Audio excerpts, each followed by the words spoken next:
पड़े रहो। पड़ गए। वो नौकर बाहर खड़ा था, उसने पूछा हुजूर आपको कोई तकलीफ तो नहीं है? तो बाला मर्दाना ने कहा अब शरीर तो पड़ा रहेगा कहीं भी, लेकिन पेट को कहाँ ले जाएं? सुबह दूध पी के चले, अब तक कुछ पल्ले नहीं पड़ा, और रात का पहला पहर हो गया, शरीर तो कैसे भी कहीं भी डाल दीजिए, लेकिन पेट को कहाँ ले जाएं? उसने कहा हुजूर अगर पेट की चर्चा कर दी तो अभी वो यहाँ से भी भगा देगा। ये जो बढ़िया मिल गई ये भी हाथ से चली जाएगी। नानक साहब ने कहा ठहर जाओ, रात गुजारनी है। अब ये बिस्तर उठाकर अगर उसने आके फेंक दिया कि तुम्हारी नाने कौन भरे, और बिस्तर फेंक दिया तो कहां जाओगे, इसलिए चुपचाप पड़े रहो। पूरी रात कुड़कुड़ाए, भूख में तो नींद भी नहीं आती। आपस में चर्चा कर रहे थे। गुरु महाराज ने कैसी जगह पटक दिया लाके। नानक साहब उठकर बैठ गए, बोले आज सेठ के यहाँ रुके हो, कोई तकलीफ तो नहीं है? बोले हुजूर बदबू आ रही है, बस आज यही आहार ले लीजिए बदबू का। सेठ के यहाँ रुके हो, क्या परेशानी है? बहुत अच्छा है। उस गरीब के यहाँ रुके थे, तुमने 1000 सुनाई हमको। सेठ के यहाँ रुके हो, बहुत बढ़िया। सुबह हुई, अलग सुबह उठ गए वाला मर्दाना, और उठकर कह रहे हुजूर निकल लीजिए अब जल्दी। क्यों? अब क्या जल्दी है? अब जल्दी की बात क्या है? अब तो आराम से निकलिए, क्योंकि ये पता है कि यहाँ कोई व्यवस्था दूसरी तो है ही नहीं, तो आराम से दिन निकलाने दीजिए, तब निकलते हैं। बोले हुजूर जल्दी निकल लोगे, किसी बस्ती में पहुंच जाओगे तो इस गड्ढे को भरने का कोई इंतजाम तो हो जाएगा। बोले नहीं, वो इंतजाम तो सामने दरिया बह रहा है, अभी चलते हैं उधर ही मैदान जाएंगे, उधर ही स्नान विस्नान बनाएंगे, अब कोई तकलीफ तो है नहीं।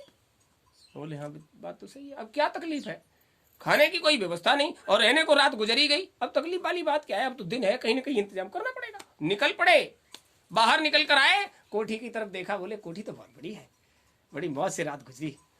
वाला मर्दाना ने एक दूसरे से कहा देखो अब ये तंज कस रहा है, मौज से रात गुजरी, हुजूर पूरी रात नींद नहीं आई, क्योंकि भूख में नींद भी नहीं आती। अरे चलो, तो पेट भरने का बात तुमने बताया क्यों नहीं था? पेट भरने का तो इतना सरल साधन ऊपर वाले की मेहरबानी है, आओ उधर ही मैदान चलेंगे। बोले मैदान जाएंगे काहे में, थोड़ा सा दूध मिला था कल, जब पेट में कुछ है ही नहीं तो मैदान काहे का जाएंगे? बोले नहीं वो तो सब करना पड़ेगा। हाँ चलो हुजूर चलते हैं। मैदान गए, नदी का किनारा था, नदी में स्नान किया। स्नान करने के बाद उन्होंने कहा खूब छक्के पियो, इसका कोई पैसा नहीं देना और किसी से मांगना नहीं, नदी का पानी है, खूब छक्के पियो, पेट भर के पियो, और कसर रह जाए तो हमसे कहना। बोले अब काहे की कसर, अब तो नदी में ही खड़े हैं, पी लो भैया। पानी पिया, बाहर निकल के आए, मौज महात्मा की। ऊपर की तरफ हाथ उठाए, बाला ने मर्दाना से कहा आज उसकी असामत आ गई, उसने बुरा व्यवहार किया महात्मा के साथ, उस बेचारे की तो झोपड़ी गई और गाय गई, इसका तो कोठी और कारोबार आज ही चला जाएगा। अरे अच्छा किया तब तो उसके साथ ये वचन निकले, और उसने बुरा किया तो उसके साथ कैसे वचन निकलेंगे? उसका हो गया सफाया। और नानक साहब ने क्या कहा? ऐ रब परवरदिगार भगवान ईश्वर अल्लाह जो कुछ भी है संसार में चलाने वाला, हम दोनों हाथ उठाकर अगर तेरे बंदे हैं तो तुझसे प्रार्थना करते हैं, जिस सेठ के यहां हमने रात गुजारी उस सेठ का कारोबार 100 गुना, उस सेठ की सारी व्यवस्थाएं 100 गुनी कर देना। बस जल भुन के राख हो गए दोनों। बाला मर्दाना ने कहा जिसने सेवा किया उसकी झोपड़ी में आग लग जाए और गैया मर जाए, और जिसने बाणी पटक कर कहा भागो भागो यहां से, और खरक में जगह दी, गोबर में पड़े रहे रात भर बदबू में, और उसका कारोबार 100 गुना। बोले बताएंगे? बोले नहीं, अब तो खुज्जी बिस्तर तब उठाएंगे जब आप पूरी बात बता दोगे। ये बैठ गए, अब नहीं जाएंगे, हमको बताओ ये सब क्या है। नानक साहब ने कहा देखो बच्चा, महात्मा अंतर की बात को समझते जानते हैं, और उनको किससे क्या सेवा लेनी है वो भी समझते हैं। तुम्हारा वो भ्रम तोड़ने के लिए हम आज बताते हैं, जब तक वो परमार्थी सेवादार उस झोपड़ी और गाय से बंधा रहेगा तब तक संसार में घूमने को उसे अवसर नहीं मिलेगा। वो तो महकता हुआ गुलाब और कमल जैसा पुष्प है, वो जहां जाएगा अपनी सुंदरता अपनी खुशबू से संसार को तृप्त करेगा। तो वो झोपड़ी में बंधा क्यों रहे? वो तो संसार में जहां जाएगा उसके गुणों की पूजा होगी, उसे गाय पालने की जरूरत क्या है? उसे संसार खिलाएगा, उसके वचनों को सुनने के लिए, उसकी सेवा को लेने के लिए संसार उसको आश्रय देगा, कोठियां खाली होंगी उसके लिए। वो झोपड़ी में क्यों रहे और क्यों एक जानवर की सेवा करे? वो तो पूरे संसार की सेवा के लिए हमने उसको आदेश किया है। उसके साथ ऐसा होते ही फिर बंधन खत्म। उसका बंधन है वो गाय और झोपड़ी। जब बंधन खत्म हो जाएगा तो वो कहीं भी जा सकता है, आजाद हो गया वो। तो हमने उसके बंधन काटे हैं, उसको आजाद किया है। आजाद होने के बाद वो कहीं भी जाएगा, और जहां जाएगा उसके गुणों की बरसात से वो स्थान, वो जीव जो संपर्क में आएंगे उनके अंदर सद्गुण ही पैदा होंगे। और बोले हुजूर इसका कारोबार 100 गुना। बोले हाँ। देखो अभी अगर कारोबार में कमी होगी तो ये कहीं ना कहीं संसार में जरूर जाएगा, और जहां जाएगा इसके दुर्व्यवहार से संसार पर इसके दुर्व्यवहार का असर पड़ेगा।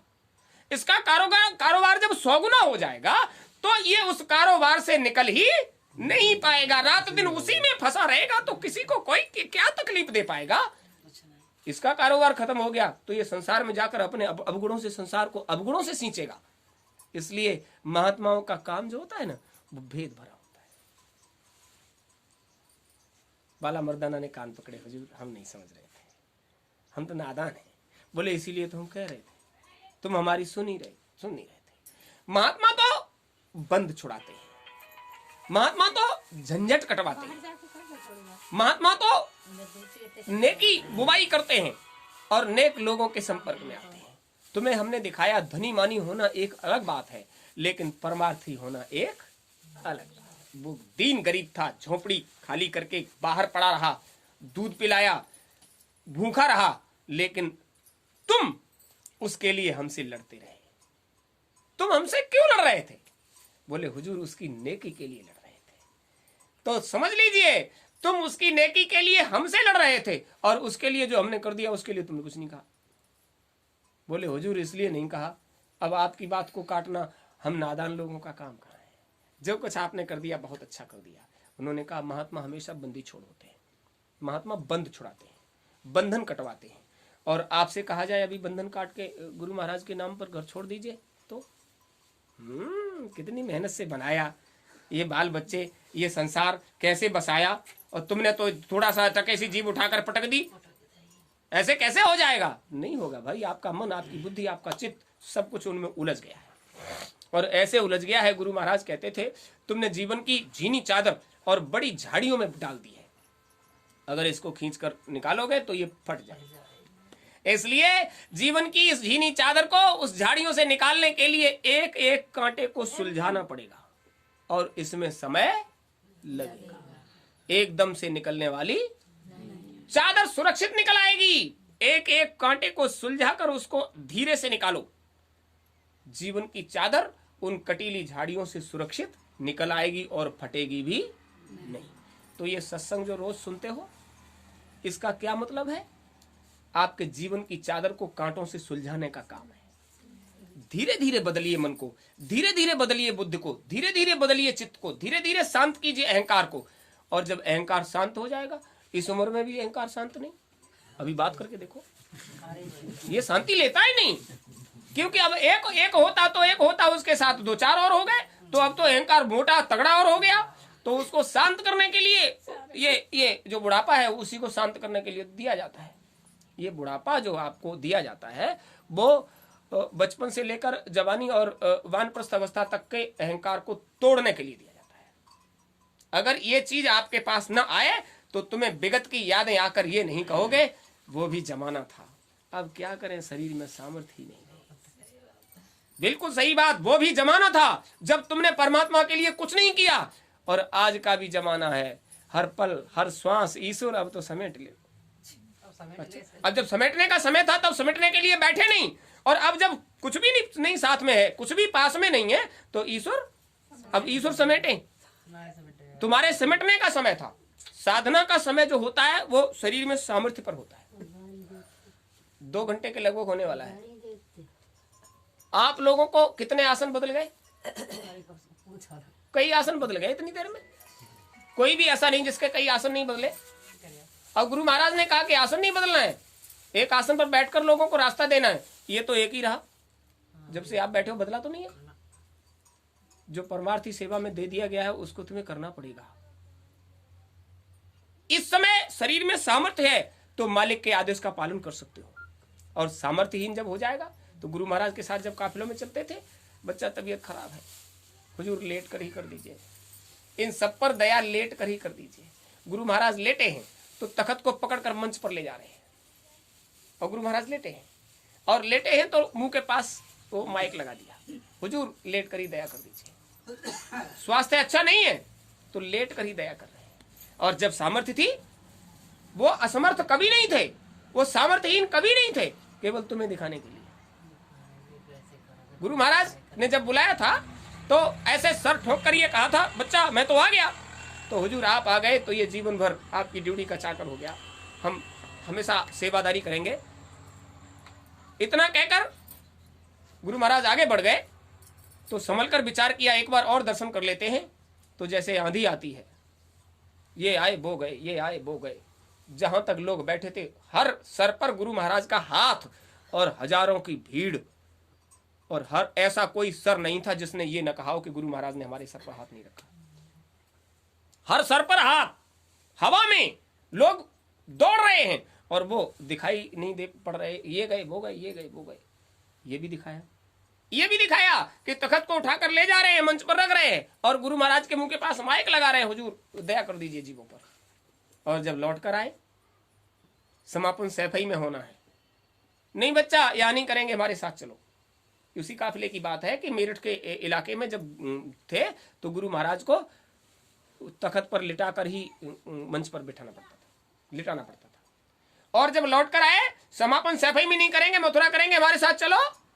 ले गए गुरु महाराज और वहां जब पहुंच गए तो छोटे वाले मंच की तरफ गेट खोलकर निकल के आए और बोले, बच्चा इधर आओ, आओ समापन करते हैं। कोई नहीं, गुरु महाराज और हम दो ही लोग थे, इधर आओ, आओ काफिले का समापन करते हैं। लाखों की भीड़ में चलते रहे, काफिले का समापन दो लोगों के बीच में। अरे ये ठीक नहीं है। दिनेश भाई गए थे, वो गाड़ी के लिए भेजा था, वो गेट के पास तक पहुंच गए थे, आवाज लगाई, दिनेश भाई गुरु महाराज बुला रहे हैं, जल्दी आ जाओ। और हम वो थैले लेकर भागे, क्योंकि काफिलों में चलते हो सामान तो कुछ न कुछ होगा। लेकर दौड़े तो थोड़ी सी दूर पर थे, 50 कदम दूरी नहीं थी। और जब तक दौड़कर हम पहुंचे, गुरु महाराज को हमने मंच पर के नीचे खड़े देखा था, और जब तक हम पहुंचे गुरु महाराज गायब। हमें लगा खटखट खट की आवाज, और जब तक हमने नजर घुमा कर देखा तो गुरु महाराज बोले, इधर देखो इधर। वो सारी सीढ़ियां चलकर गुरु महाराज, हम दौड़े और वो कैसे चढ़े होंगे कि वो जीने की सीढ़ियां चढ़कर और घूमकर मंच के तखत पर बैठकर बोले, इधर देखो इधर। बोलिए थोड़ा सा दूर चलकर आए, इतने में गुरु महाराज जिन्हें उठाकर बिठाकर लिटाकर तब दया करवाते थे। हम और आप इतनी सामर्थ्य वाले नहीं कि इतनी जल्दी, मतलब एक पल में इतना सब कर जाए। और गुरु महाराज बैठे थे और चश्मे को ऐसे करके पहुंचा और लगाकर बोले, अब बताओ मैं कैसा लग रहा हूं? मौज है, मौज ले रहे थे। हुजूर आप बहुत अच्छे लग रहे हो, लेकिन कुछ नहीं, अब पहले काफिले का समापन करो। तभी कहा था गुरु महाराज ने कि तुम बहुत बड़ा काम करके आए हो। हुजूर हम क्या कर सकते हैं, आपके साथ सेवा में जो आपने बता दिया सेवा करते हैं। अरे तुमको पता नहीं, 56 करोड़ जीवों को अब तक रास्ता दे चुके, बहुत बड़ी बात। तो सोचिए महापुरुषों की दया कब उतरे, कहां उतरे, कैसे उतरे। और ऐसे सबसे पहला सवाल, बढ़िया से रहे, काफिला बहुत अच्छा हुआ, हाँ हुजूर बहुत अच्छा हुआ। ये बताओ भोजन कर लिया? हुजूर भोजन तो नहीं किया है। अरे तुमको मालूम नहीं, हमने तो इसीलिए वहां से सैफई से ही खबर कर दी थी, हम बच्चों के साथ आ रहे हैं, भोजन बना के तैयार कर लेना, बड़े भंडारी में प्रसाद है, आज बड़े भंडारी का प्रसाद ले लेना, आज बड़े भंडारी में प्रसाद पाओ, उसके बाद घर जाओगे। आप भी घर पहुंचोगे तो घर वाले ये नहीं पूछेंगे भूखे हो क्या प्यासे हो। और गुरु महाराज ने आने से पहले ये पूछा, भोजन कर लिया? नहीं हुजूर, पहले भोजन करो, आज प्रसाद बनवाया हमने, और भोजन बड़े भंडारी में प्रसाद ले लेना। बिल्कुल हुजूर जरूर लेंगे। जाओ, जिस काम को तुम्हें दिया गया इसको करते रहना। और दिनेश भैया पास में खड़े थे। जब हमारी गुरु महाराज से बातचीत हो रही थी तो जिसने देखा वही दौड़ कर आया। अब 10, 20, 50 लोग, और गुरु महाराज उंगली उठा उठा कर कह रहे थे, ऐसा करना है, इस तरह से करना है, ये करना, और तुम करो, हम तुम्हारे साथ हैं, जाओ करो। क्यों भाई, लाखों की भीड़ चल रही थी। किसी और के साथ भी ऐसा वाकया हुआ? जब आवश्यकता हुई मालिक ने दया मौज किया, के मिश्रा जी से झगड़ा हुआ और सुबह होते गाड़ी लेके आ गए। बोले रात क्यों झगड़ रहे थे, उनको कैसे मालूम, वो तो पर्दे के अंदर थे। हुजूर 15 दिन से चल रहे हैं, साथ में एक झलक नहीं मिल पाती। मंच के सामने खड़े होकर सत्संग देना है, ऊपर बैठकर आप सत्संग दे रहे हैं, नीचे खड़े होकर हम सत्संग दे रहे हैं। और दर्शन के लिए गुरु महाराज के आने से पहले बिल्कुल पीछे पब्लिक के पीछे जाओगे, हुजूर वहां चिड़िया से दिखाई देते हो, दर्शन नहीं हो पाता, तो क्या हो गया? मैं आ गया, मैं दर्शन देता भी हूं और दर्शन लेता भी हूं, मैं तो तुम्हें देख रहा हूं। झगड़ा किसी से मत करना, देखिए झगड़ा किसी से मत करना, मैं तो दर्शन देता हूं, लेता हूं। अब तुमने तो बहुत कह दिया रात, अब गुस्से में थे तो हमने कह दिया, तुम ठेकेदार गुरु महाराज के दर्शन कराने के करने के, तो ठेकेदारी करें, गुरु महाराज की मौज हो तो खुद चले आए, आज के बाद कुटिया पे दर्शन करने कभी तुम नहीं आओगे, हम तो सुबह आ जाएंगे। सुबह शटर वाली मापी लेकर गुरु महाराज सामने जैसे ही हम चढ़े, सीतापुर भुरिया जहाँ ये संतोष की ससुराल है, सीतापुर में राजेंद्र बाबा की संतोष की ससुराल है, वो उसी के पास में भुरिया आश्रम है, वहीं की बात है। तो जैसे ही वो सड़क पर, कच्ची सड़क पर चढ़े, वो टेंट के पीछे से गाड़ी लेके आए और ऐसे करके वो छड़ी लगा दिया, खड़े हो जाओ। यहाँ तो सिट्टी पिट्टी गुम हो गई है, अचानक से गुरु महाराज आकर ऐसे कहने लग जाए, क्या करोगे हुजूर? हाँ बहुत अच्छा, कोई बात नहीं, ये क्या है? वो हाथ में कागज लेके देखा, हुजूर आपने जो सेवा दे रखी है बहुत अच्छे, ऐसे ही करते हैं। और रात झगड़ा क्यों हो रहा था? अब बोलिए, लाखों की भीड़ में लोग साथ चल रहे हैं, गुरु महाराज हमसे पूछ रहे हैं कि तेरे झगड़ा क्यों कर रहे थे रात? तो पूरी बात बताई, बोले नहीं किसी से कुछ मत करो, तुम्हें जो सेवा दी गई वो करो। अब समझ लीजिए, तन की जाने मन की जाने चित्त की जाने चोरी, ऐसे गुर से क्या छिपाए जिसके हाथ में डोरी। गुरु महाराज टेंट के राउटी के अंदर थे और हम बाहर थे, और गुरु महाराज ने सुबह आके पकड़ा, बोले झगड़ा नहीं करना। क्या समझ सकते हो? मालिक तो एक पल बिना गंवाए तुम्हारे साथ। अब सोच तो रहे होंगे कि बच्चे को अभी जाके समझाएंगे तो इनको खराब लगेगा, जो इर्द गिर्द सेवा कर रहे हैं इनको खराब लग सकता, उनको डांटना पड़ता। तो कहा वो तो जो कर रहे हैं उनको करने दो, तुम्हारा काम जो तुम्हें दिया गया उसको करो, तुम्हें जब हमारी आवश्यकता होगी, देखो ऐसे खड़े हो जाते हैं हम आगे, देखिए जब तुम्हें हमारी आवश्यकता होगी हम तुम्हारे पास खड़े होंगे। खड़े हैं, देखो खड़े हैं, हाँ हुजूर खड़े, तो फिर सेवा करो, तुम्हारा दर्शन भी करते हैं और सबको दर्शन देते भी हैं। इससे बड़ी और क्या चीज हो सकती है? तो मालिक का जो प्रसाद आपको मिल गया है,